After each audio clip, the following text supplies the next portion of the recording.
UFC Fight Night Josh Emmett versus Kevin Vallejos takes place this weekend, and I figured I'd go ahead and get my picks out tonight. Before we jump in, I want to say if you guys like my content, please drop a subscription. It really helps grow the channel. I want to keep making more videos for y'all, and I really appreciate the support in the last two videos. Let's go ahead and get into it. Again, this card isn't the strongest on name value, but these fights are going to deliver. If you know, you know. And we're going to go ahead and start with the early prelim opener of Piera Rodriguez versus Sam Hughes. This is a tough one. Now, to be fair, I'm not the most familiar with a lot of the fighters on here, but just looking at it, I mean, Sam Hughes, I think she got brutalized in her last fight. Did she win her last fight? I think she got knocked out, right? Come on. No, she had a win. Okay, unless that's populating wrong. She got a win in her last fight. I think it was a close fight. But I don't know, man. Just does she do that much? Her opponent seems to have a lot more aggression on the feet. She's a smaller, more bulldog-looking fighter, which is nothing wrong with that. It means you have great stats. Relatively the same on the output, but I definitely think the power punch is going to be on her side, considering her KO. And even though she has no subs, I think being smaller, you see she gets in on her takedowns, and she's really aggressive, and I think the numbers on the takedown are going to be too much for Sam Hughes. Now, do I see a finish here? I'm not going to make that call. Sam Hughes is durable. I don't know how durable. She could get finished here, but I don't want to pick that. I think we're going to take Piera Rodriguez by decision, probably 30-27. I think she's just going to outstrike and outgrapple Sam Hughes, classic women's MMA. 29-28 possibly, but we're running 30-27 with Piera Rodriguez. We move on to Elijah Smith versus Soo Young Yu. That's like a pedophile trying to groom someone. So Young Yu. That's so messed up. Sorry. Elijah Smith. I'm taking Elijah Smith. He definitely has a shorter career than So Young. But the dude has barely faced adversity. He's coming off of a win. Again, so is his opponent, but he's just more consistent. He's aggressive. He's strong. He's young. He's an up-and-comer. He's got a lot of KO power behind him. And I think he has the defense as well as the offense to put you in trouble. Not you specifically, you the fighter. This is like that scene from Rush Hour. Yeah, man, same thing as the last fight, but I think there probably will be a finish in this one. I could see Elijah Smith, putting you away probably in the first or second round. Maybe you tries to grapple in the first round to kind of tire out, take some of the pop off of Smith's shots. But I think if Smith's able to survive it and come back, he's going to KO you. And not you specifically. Again, I'm going to stop with this bit, but we're taking Elijah Smith by round 2 KO. We move on. Bia Mesquita versus I'm pretty sure her name's Montserrat, or Montserrat, if you don't know how to pronounce it. Rendon, I guess they shortened it. We're taking Bia Mesquita. Not much to say here. Obviously undefeated. I think Bia Mesquita. Yeah, that's her name, Mesquita. I think she was a former IBJJF, multi-time world champion gi. Maybe not no gi, but that's still the skill there. And it translated well. We saw in her last performance, she actually had really good striking. I think I picked against her just because I thought her grappling wouldn't hold up, because it typically doesn't in MMA, let alone women's MMA. But she has really good striking for a former grappler. You see a lot of grapplers come in and shy away from the striking. Ryan Hall, Cron Gracie. But no, Bia Mesquita's made good work with her striking. Obviously, it's not her forte, but I think in her last matchup, she really put hands on her last opponent, ground and pound on the feet, kept consistent takedown pressure, and I think she's going to do it again here because this isn't too much of a jump up in competition. We're taking Bia Mesquita. Could she find the finish? I think so, but I'm not going to count on it. We're going to take Bia Mesquita by decision, 30-27, maybe 29-28 if Rendon has a good first round, keeps her on the back foot. But I think Mesquita's going to build into the fight. I digress. We move on to Luan Lacerda versus Hetcher Sosa. Again, not the strongest names. You probably don't know too much about him. I definitely don't know too much about him. But from what I do know, is I'm taking Hetcher Sosa, man. It's his debut, but the guy's got some killer instinct. I mean, his opponent, Luan Lacerda, I think is a proven guy. He's been in the UFC for a couple of fights now. No KOs, which is a bit of a problem, but he's a slick ground guy. But I think Hetcher Sosa is just going to get it done, man. I understand Lacerda's good, but Hetcher Sosa has his own grappling as well as his offensive grappling. 100%. The guy's never been taken down.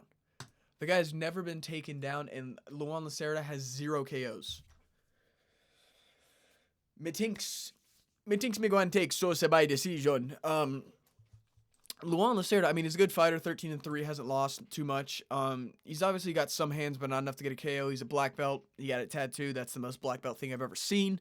I'm just a jealous blue belt, but I think the grappling defense of Sosa is going to be enough, and I think he'll find enough offense on the feet to win this by decision. If we see this like a finish here by submission, that'd be insane considering both men's, defense. But the offense of the submission game is on Sosa's side.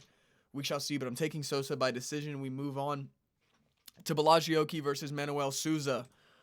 Um, I'm taking Manuel Souza. I think he's gonna viciously KO Belagioki. We haven't seen too much from Belagioki. I mean, did he win his last fight? No, he lost his last fight. It's not looking great. I can't remember who it was against, but he didn't look great.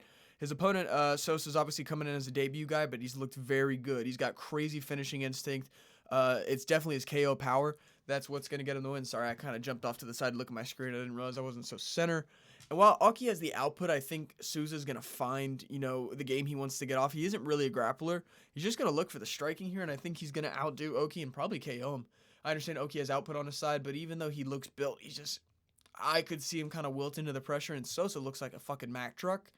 And if he puts that pressure on him, especially at lightweight, where, there's still power, but there's speed, I think Souza's finding the KO, man. Again, I don't know too much about these guys, so I can't talk previous wins, specific details, specific exchanges that I remember.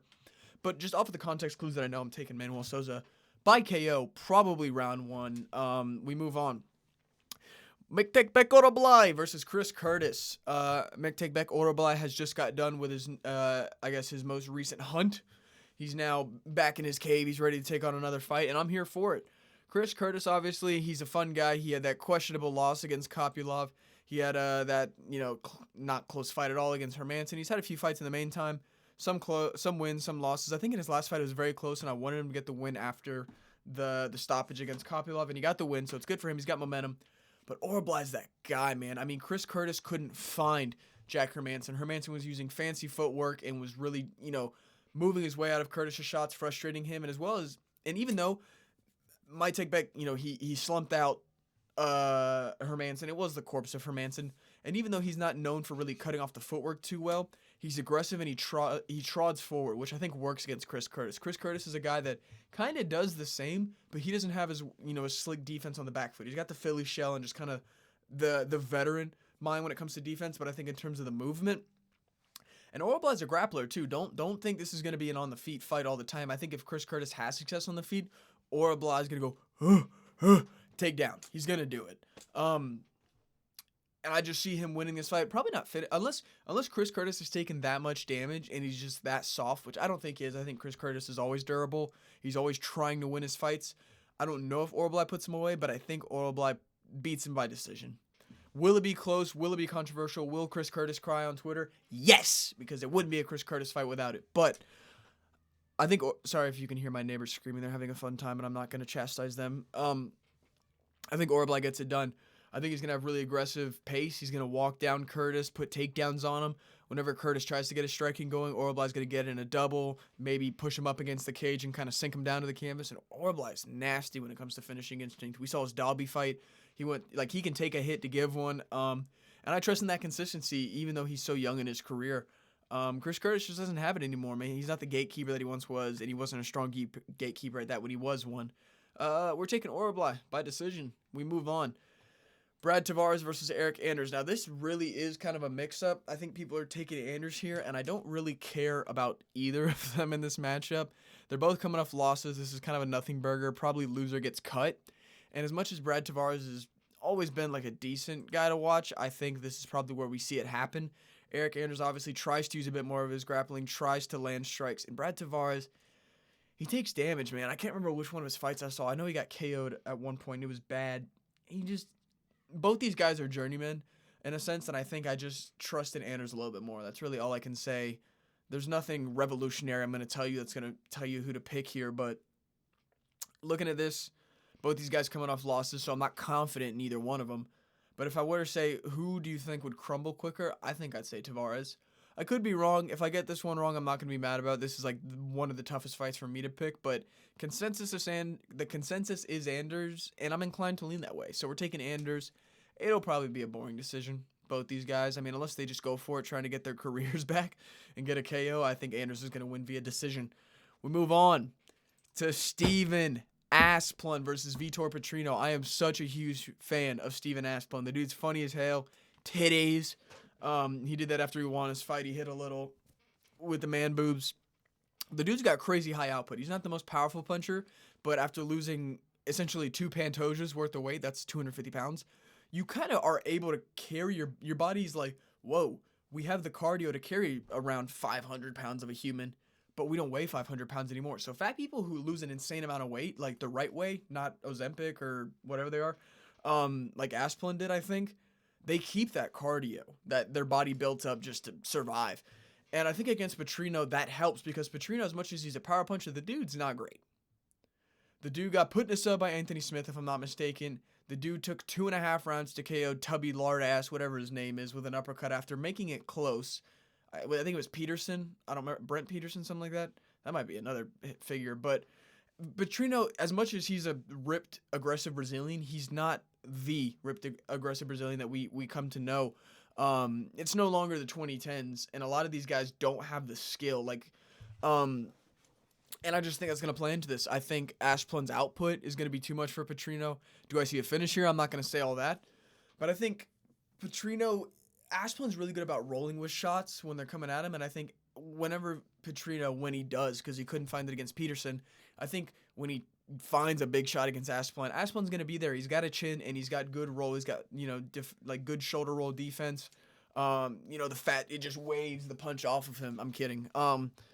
And I don't think Petrino's good enough to grapple and beat Asplin like that or find a shot that would hurt and put away Asplin.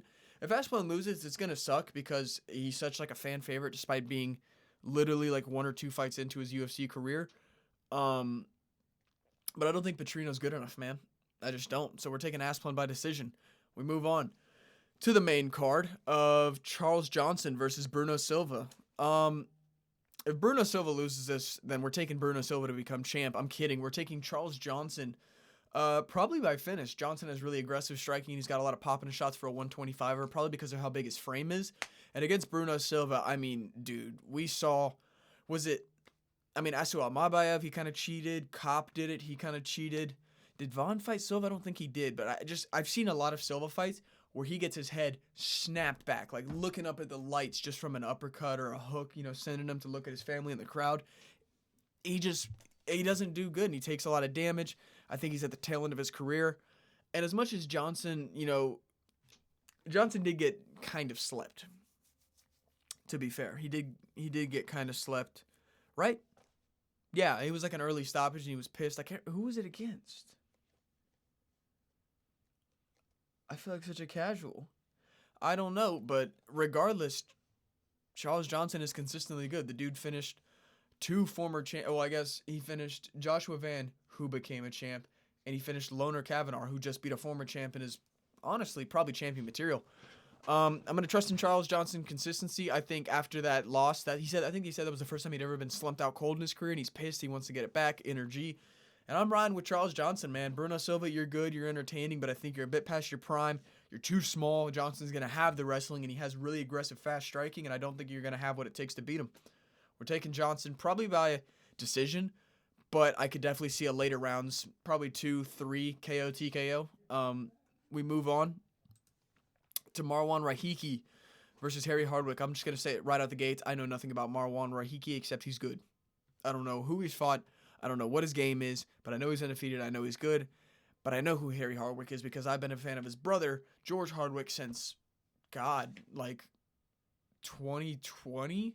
Sometime around then, 2020, 2021. George Hardwick was kind of popping off on TikTok, making content. And I always wanted to kind of I wanted to find a regional fighter or a guy coming up and follow him in his career to the UFC. Because I feel like that's pretty cool. A lot of people did it with JDM and whatnot. And I watched Drickus come up from his debut, which he looked terrible against Tavares, I think it was. But I digress. I know who George Hardwick is, thus I know who Harry Hardwick is. And he's good. He's good. He's great. He's a Cage Warriors champ, I think, or that might be George. But he lost his UFC debut to calf kicks. And as much as I want to ride with Harry Hardwick as a fan, his opponent, Rahiki's just too good. 7-0. Undefeated. I mean, what does his game consist of? Not even grappling or striking. And if you don't think that the taller, undefeated, aggressive striker is going to see Harry Hardwick's last fight in which he lost via leg kick and go, game plan, you're dumb, man. And as much as Hardwick can check these kicks, I think that leaves him open on the feet upstairs to where every time Rahiki goes to kick, Hardwick's like, let me block low, and then it's a body. Let me block low, and then it's a head, and it's game over. So as much as I'm a fan of Harry Hardwick, I want him to win. If he wins this, I'm so happy to get this pick wrong. I got to take Rahiki. probably by finish, maybe by decision. Heartbreaking. Prove me wrong, Hardwick. We move on. Andre Fili versus Jose Miguel Delgado. Kind of the same thing as the last fight. I'm a huge Andre Fili fan. Touchy Fili. The guy's funny. Big booty Latinas at that one press conference he mentioned. And he's a fun fight, but the dude's just not great. He's always kind of been a journeyman. He got slept out cold bad by Dan Ige. I think he won his last fight, which he looked good in. But Jose Miguel Delgado is a marauder. I was like trying to, blanking on what to say there. Jose Miguel Delgado is aggressive. Dude's got crazy good hands. He puts people out cold. 8.2 per minute. Over 15 minutes, that's 120 strikes, Smith thinks. Over 3 rounds, that's really good. And it's at featherweight, I think with the power of Delgado, he might find the chin of Fili in kind of a way that Dan Ige did, where he just lands that overhand right. As much as Fili might try to get the grappling off to survive here, we rarely see Fili truly become a grappling phenom. He always kind of makes it close. And I think Delgado knows that he has it on the feet. Thus, Fili is going to try to grapple. And Delgado's probably been working that game, working his defense, working his cardio to not let grappling tire him out. So that way when Fili's tired from grappling and not being able to keep up with the striking, Delgado's going to find the finish, man. It's heartbreaking. I want Fili to win. He's always a fun fighter. I'm a huge fan of his tattoos as someone who has tattoos. But Delgado, man, he's too good. He's only seen, defeat a few times, whereas Fili's almost 50% of his wins, probably like 47%, I think that comes out to. It's just consistency, and I'm taking Jose Miguel Delgado by finish, probably round 2, round 3 maybe. We move on to Ion Cutelaba versus Umar Sy. Fun fact, Ion Cutelaba was the last person to be beaten by Philippe Lins, who's now fighting Francis Ngannou. So that just goes to show how much of a nobody that fight is picking up. But Ion Cutelaba versus Umar Sy, same thing as the last two. I'm a huge Ion fan, but this time he has no way to win this. No way in hell. Unless Umar Sy has just been laid up that many matches and Ion just does it. I mean, Eon's a bit of a Michael Johnson himself. I'm taking that back. No, Eon's fun. He goes for the kill. He's kill or be killed, but Umar Sy is the killer when it comes to matchups like this. The guy's huge for light heavyweight. He's got a lot of power. He did kind of gas in his last fight, so I worry about that. Maybe Cutelaba can use that to his advantage. But Cutelaba himself kind of goes for it in round 1, and then round 2 and 3 just tries to pick it up. And we typically see Cutelaba let decisions slide away. We see him get hurt in the pocket. We see him get dropped. He was kind of faking being hurt against Ankalaev there, but the dude takes damage and he doesn't hide it well, and I think Umar Sy is going to find it on him. Unless his gas tank fails him again and Cutelaba just surprisingly upsets this, we're taking Umar Sy by round 1, if not round 2 KO. It's heartbreaking. Please prove me wrong, Eon. I'm a huge fan of you, but if the sky's blue, you got to pick Umar Sy, and I got a window behind the screen, so we're taking Umar Sy. We move on to the co-main, which, Lord have mercy, that sentence just came out of my mouth. Amanda Lemos versus Jillian Robertson. If you asked me a few years ago, I didn't even click on Robertson. Why are you moving me there? If you asked me a few years ago, I'm probably going to take Lemos. But if you ask me now, I'm taking Robertson. Robertson has proven herself in this division to be very aggressive, high strike output, and then she uses her grappling and finds finishes. She's, choked out and submitted a ton of chicks. Obviously, she's faced a few losses in her career, but I just don't think Lemos is at the point where she can do that again. I don't think Auntie still got it. Lemos has shown younger fighters levels, but she's a bit frail when it comes to grappling. We saw her get standing, like, head and arm choked by Andrade, which is so funny because Andrade is like 5 feet flat. And as much as the power is on Lemos' side, she doesn't have too many KOs in recent history. And like I said, Jillian Robertson, she's going to get Lemos against the cage. She's going to wear her down. Sorry, I just bit my tongue. She's going to get her down, and she's going to submit her. That's my prediction. Maybe she'll ground and pound TKO her. But, clean cut. There it is. We're taking Jillian Robertson to win this fight, probably by finish of some sort, I think, in the later rounds. But let's get to the main event. Josh Emmett versus us.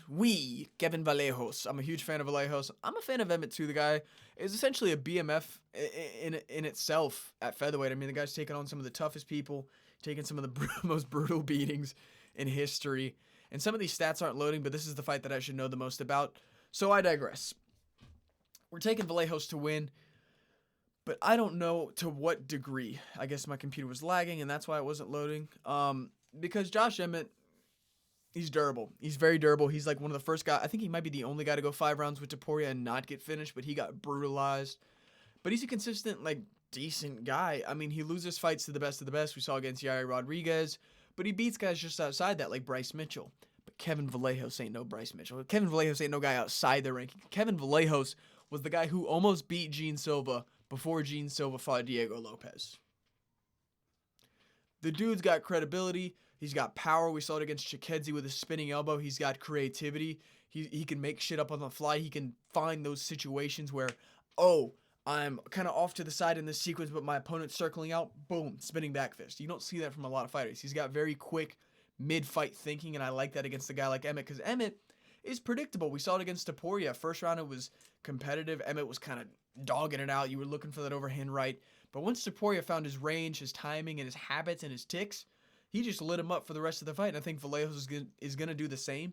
And this might be one of the moments where we see Josh Emmett finished.